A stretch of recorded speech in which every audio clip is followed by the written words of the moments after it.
Formation minnu bolodalen no centre Mardianière kɔnɔ o ye coupe couture broderie ni stylisme modélisme ye ale ye san 3 ni kalo 6 kalan ye o formation tellement fana b'an fɛ ye o ye san 1 ni kalo 6 ye maquillage musorosiri coiffure o fana kalan mi centre Mardianière kɔnɔ o ye san 2 de ani kalo 6 o fana formation tellement be san 1 ani kalo 6 tatouage farafin jabi endu jabi o fana kalan bi centre Mardianière kɔnɔ no bana amina i former façon business la donc o kalo 6 à ce moment i ka diplôme sɔrɔ i bɛ se ka baara kɛ diɲɛ fan bɛɛ o kɔfɛ internat bi centre Mardianière la i bɛ se k'i den bila ka na Mardianière kɔnɔ siyɔrɔ ni dumuni a b'o bɛɛ lajɛlen sɔrɔ ni k'a ka baara kɛ centre Mardianière filɛ nin ye Falajɛ IGA sirafara la centre Mardianière bɛ Segu Midine centre Mardianière bɛ Bakɔ Jikɔrɔni centre Mardianière bɛ Korofina sirafara gitɔrɔnda la ni mɔgɔ bɛ renseignement wɛrɛ la i bɛ se ka weleli kɛ 76 12 11 18 20 20 18 20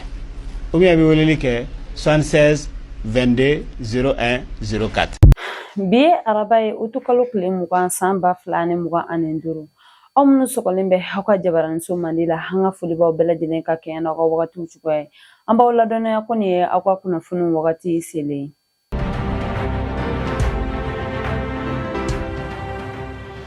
bakuruba kunnafoniw na an ka duwani cɛdenw ye tɛgɛ kɛ ɲɛnaminimafɛn dɔw la an ka jamana kɔnɔna la an da bɛna so ma fo ka taga se kɛɲɛba finitigilakaw ye tɛgɛ kɛ suyɛnikɛla dɔw la an da bɛna don o ni a ɲɔgɔnna caman na ko kan kunnafoni olu bɛna lase aw ma aw bisimila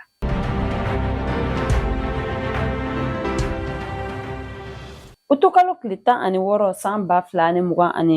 an ka duwani cɛdenw ye wulikajɔ bila sen kan ka tɛgɛ kɛ ɲɛnaminimafɛn dɔw la u ye tɛgɛ kɛ ɲɛnaminimafɛn fɔlɔ ani minan dɔw la zantigilakaw fɛ yen nɔ an ka bolimafɛn dɔ kɔnɔna la bolimafɛn min kɔnɔna la u kun kelen bɛ ka balo ani safinɛ kartɔn bila a kɔnɔ nka min ni ɲɛnaminimafɛn kun b'a kɔnɔna la sabula u ye tɛgɛ kɛ fansi tisi bal 200 ani 10 ɲɔgɔnna na min tun tɛ bolimafɛn bolila in ka sɛbɛnfura kɔnɔna la o kɔfɛ hɛrɛmabɔ kɔnɔkaw fɛ yen nɔ an ka duwani cɛdenw ye tɛgɛ kɛ cannabis ni o ye ɲɛnaminimafɛn pake 28 u ye tɛgɛ kɛ o la an ka duwani cɛdenw ye a jira k'u kalikan don min ye ɲɛnaminimafɛn doli ye an ka jamana kɔnɔna la ka dankari kɛ a la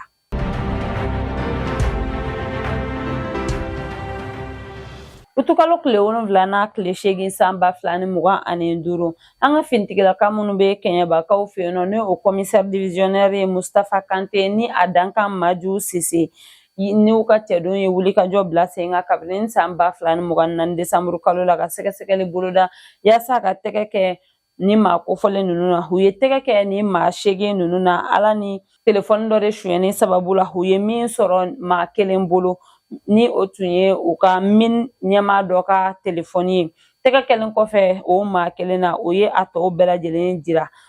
an ka finitigilaka ninnu ka sɛgɛsɛgɛli kɔnɔna la u ye tɛgɛ kɛ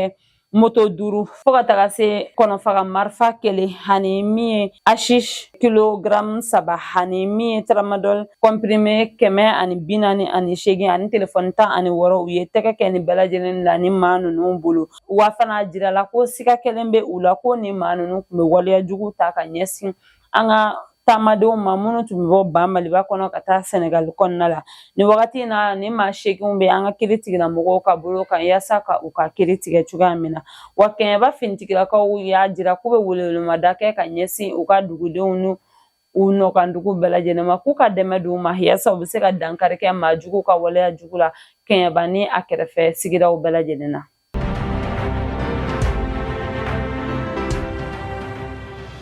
ka kɛɲɛ ni camp national de la brigade citoyenne du Mali baaraw bolodali ye min na bɛnna an ka sifinnakaw ni farikolo ɲɛnajɛ minisiri fɛ min ye Burkina Faso premier ministre ale sera an fɛ yan nɔ kunun tarata utukalo tile 19 san 2025 a bisimilayila an ka premier ministre général de division Abdoulaye Mayiga ani an ka gouvernement maa caman ni Burkina Faso jamanaden minnu bɛ an ka jamana kɔnɔna la u taara kunbɛ an ka pankuru jigi kɛnɛ na ani an ka premier ministre ye fila kɛ ɲɔgɔn ye na ka ɲɔgɔn kuma ɲɔgɔnya a bɛna Burkina Faso jɔyɔrɔ fa nin kan in kɛnɛ kan min ni Burkina Faso jamanaden minnu bɛ ban Maliba kɔnɔ ani maliyɛndenw bɛna na kɛ kɛnɛ kan ka hakilina falen falenw kɛ ka se ka a ko ɲɛnabɔ cogoya min na o kɔfɛ ani an ka jamanakuntigi général d'armée Assimi Goïta bɛna ɲɔgɔn ye ka ɲɔgɔn kuma ɲɔgɔnya.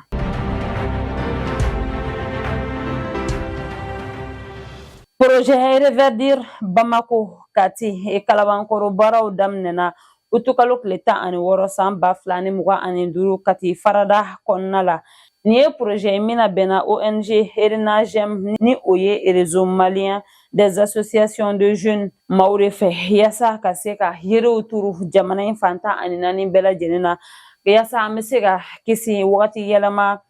kow ma cogoya min na kɛnɛ kan min ye an ka sigida minisiri Madame Doumbouya Mariam Tangara ale tun bɛ yen nɔ u ka baara bolodalenw kɔnɔna la min ye yiri 25 u b'a fɛ ka o de turu ɲinan san kɔnɔna la espace vert 15 u b'a fɛ ka olu de aménager wa min ye emploi vert 15,000 ɲɔgɔn u b'a fɛ ka o de bila sen kan an ka jamana kɔnɔna la kɛnɛ kan welewelemada kɛra ka ɲɛsin bɛɛ lajɛlen ma an ka fɛɛrɛw bila sen kan ka an sen don nin baara in na an bɛ se ka yiriw turu cogoya min na ka an ka sigidaw lakana sabula ko yiri turubaliya kelen bɛ ka kɔlɔlɔba de lase an ka dugukolow yɛrɛ ma an ka minisiri ye a jira ko san o san min ye an ka foro hectare 100,000 ɲɔgɔn na ko olu de bɛ tiɲɛ deforestation sababuya la o hukumu kɔnɔna la ko fɛɛrɛw ka bila sen kan ka to ka yiriw turu yaasa wagati yɛlɛma bɛ kɔlɔlɔ minnu lase an ka ɲɛnamaya ani an ka dugukolo ma dan bɛ se ka sigi o la cogoya min na a kɛnɛ kan u ye yiri caman turu wa min ye Kati musow ni a sifinnakaw olu bɔra ka u kunbɛn kosɛbɛ wa min ye Katikaw ye u ye a jira fana ko olu bɛna u janto yiri minnu turura yaasa o bɛ se ka kɛ olu jɔyɔrɔ dɔ fana ye Malikura jɔli la.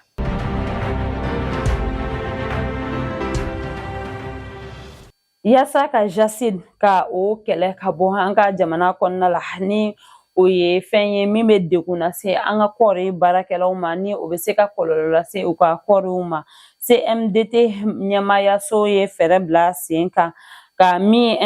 insecticide ka o 30,000 ɲɔgɔnna ka o di u ma Sikaso marabolo kɔnɔna la utukalo tile 4 san 2025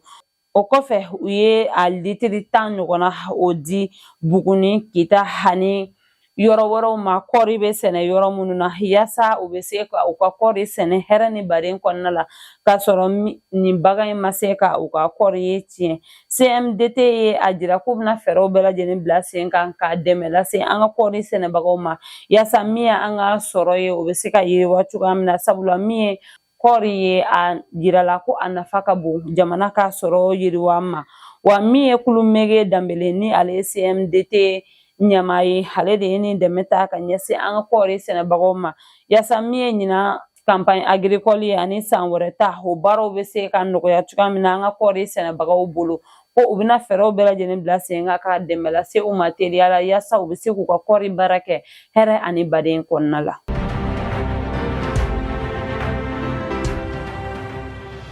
Ka kɛɲɛ ni pupiliw ka tɔgɔladon na ɲɛnamayali ye o min bɛnna Office national des pupilles en République du Mali ONAPUMA maaw fɛ utukalo tile 18 san 2025 maison des aînés kɔnɔna la INPS ɲɛmaayaso ye a kanu ka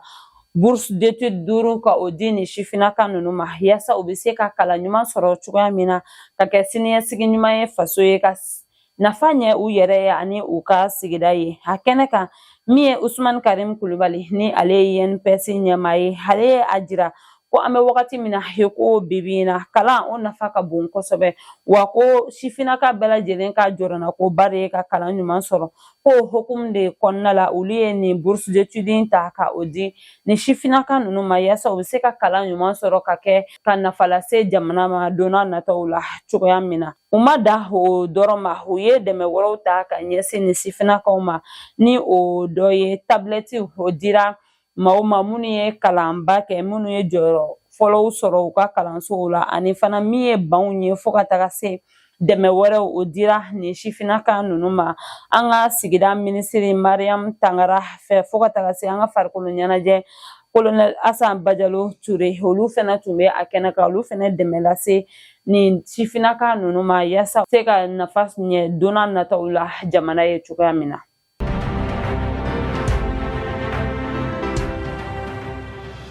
An ka premier ministre kɔrɔ Dr Choguel Kokala Mayiga tun bɛ an ka Cour suprême maaw yɔrɔ kunun tarata Otukalo tile 19 san 2025 ka kɛɲɛ ni ɲangiliwale min talen bɛ ka ɲɛsin a ma an ka procureur général fɛ ni o ye jamana ka nafolo dɔw ko a sen bɛ o yuruguyurugu walew la. An ka premier ministre kɔrɔ ye a jira ko ale nɔ fosi tɛ a la, nka ko n'i kɛra senamatɔn baarakɛla ko i kan ka i sigi ni fɛn bɛɛ lajɛlen kasolataga bɛ a la, ko hali saya yɛrɛ bɛ a la. A ye a ka nisɔndiya jira fɛn kelen de la ni o dɔ ye ko a ka directeur de cabinet kɔrɔ professeur Isiaka Amadu Sengare n'o si bɛ san 80 na k'o fana nɔ minɛlen don. O ma minɛ min kɛ ko o diyara a ye kosɛbɛ. Min y'an ka Cour suprême maaw ye u y'a ɲini an ka parquet général fɛ ko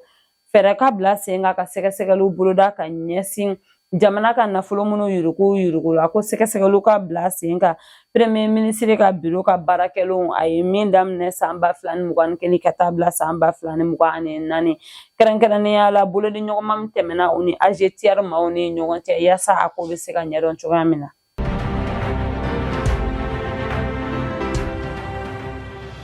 An ka lakana minisiri Dawud Ali Mohamedine ye Mali lasigiden kura Samba Alhamdu Babi o min kan ka taa Arabula jamana na o bisimila ye a dagayɔrɔ la Otukalo tile 18 san 2025 a seyi kɔnɔna la yaasa bolodi ɲɔgɔnma min bɛ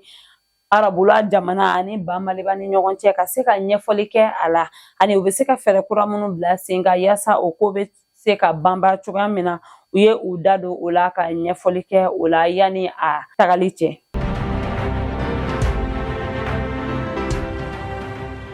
Bureau du vérificateur ye sɛgɛsɛgɛli boloda ka ɲɛsin FAF ni o ye Fonds d'appui à l'autonomisation de la femme et à l'épanouissement de l'enfant maaw ka baarakɛtaw ma. U ye baara minnu boloda k'a daminɛ san 2022 ka taa bila san 2025 kɔnɔna la. O ye dɛmɛ min bɛ ɲɛsin ONG ani muso jɛkuluw ma. U ka sɛgɛsɛgɛliw kɔnɔna la u ye a jira jɛkulu in ka baaraw tɛ ka taa a taacogo la sabula ko min ye FAF maaw ye ko u tɛ ka u ka session ordinaire u tɛ ka olu kɛ a ɲɛma. O hukumu kɔnɔna la u ye a ɲini FAF ɲɛma ni o ye a président ye ko a ka to k'a ka session ordinaire a ka olu baara kɛ a ɲɛma wa fana ko fɛɛrɛw ka bila sen kan sabula k'u bɛ ONG minnu suganti ka dɛmɛ ninnu ta k'a ɲɛsin u ma ko a ɲɛbila baaraw tɛ boloda u fɛ ko sabula yanni dɛmɛ ka di ni ONG ninnu ma sɛgɛsɛgɛli dɔw kan ka kɛ nka ko FAF maaw tɛ ka o baaraw kɛ ko fɛɛrɛ ka bila sen kan o baaraw ka se ka kɛ cogoya min na u ye o laɲini kɛ a directrice fɛ. O kɔfɛ fana bureau du vérificateur ka sɛgɛsɛgɛli kɔnɔna la u ye a jira ko min ye CFA wari miliyɔn 59 n'a kunkanfɛn de tununnen don FAF ka bolo kan nka ko sɛgɛsɛgɛli in kɔfɛ min ye FAF maaw ye u ye CFA wari miliyɔn 9 n'a kunkanfɛn u sera ka o de ye nati min ye CFA wari miliyɔn 50 ɲɔgɔn na n'a kunkanfɛn k'o de tununnen don u ka bolo kan ko fɛɛrɛw ka bila sen kan teliyala FAF maaw fɛ ka se ka na ni o nafolo ye yaasa a kan ka don da min fɛ a ka don o fɛ. Min ye bureau du vérificateur ye o ye fɛɛrɛ bila sen kan ka ni sɛbɛnfura in lase Cour suprême maaw ka section de comptes ɲɛmaayaso yɔrɔ yaasa a baaraw bɛ se ka kɛ jɛlenya kɔnɔna la cogoya min na.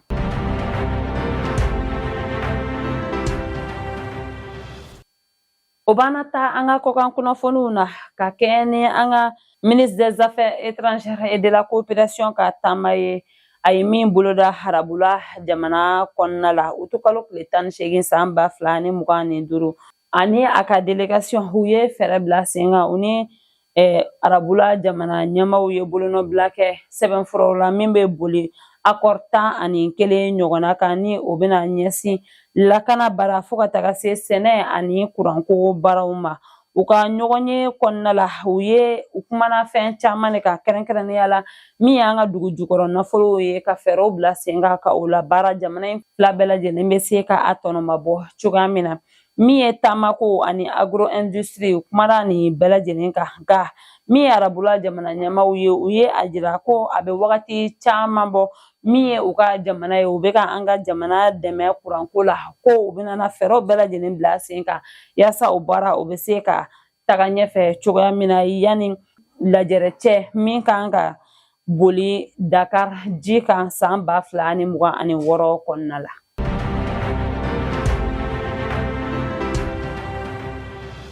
Burkina Faso gouvernement ka kumalaseba Gilbert Wedera ko bɔra ka laseli kɛ tɛnɛndon utukalo tile 18 san 2025 u ka jabaraninso la ka ɲɛsi Carole Bernardine Flores-Mergeziniak ma o min ye ONU ka coordinatrice ye Burkina Faso kɔnɔna la ko a ye sɛbɛnfura min kɛ ka ɲɛsi u ka denmisɛnninw ma ka ɲɛsi kɛlɛ ta fanfɛla ma ko o sɛbɛnfura in kɔnɔ k'o ye galon de ye sabula ko ani Burkina Faso ɲɛma fosi ma kuma a kan wa ko kuma minnu fɔlen bɛ a kɔnɔna la ko preuve fosi tɛ a bolo ko o kuma ninnu ye tiɲɛ ye ko nin ye kumaw de ye a yɛrɛ ka hakilinaw de don o hukumu kɔnɔna la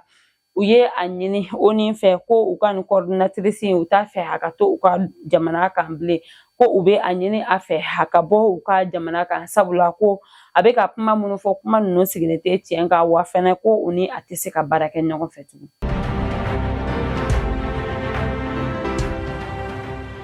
Nin bɛ dan sigi an ka bi kunnafoniw na an tɛ sɛgɛn an tɛ ɲinɛ an b'an ka dibila baarakɛbagaw fo sabula o jɔyɔrɔ ka bon an ka baara in na an b'a fɔ k'Ala ka basigi sabati an ka jamana kɔnɔ Ala ka sankɔrɔta di an ka finitigilakaw ma ni Ala m'an ka jɔnya jɔnya na an bɛ ɲɔgɔn sɔrɔ yan sini ka kunnafoni di aw ma ladiriya la shukran.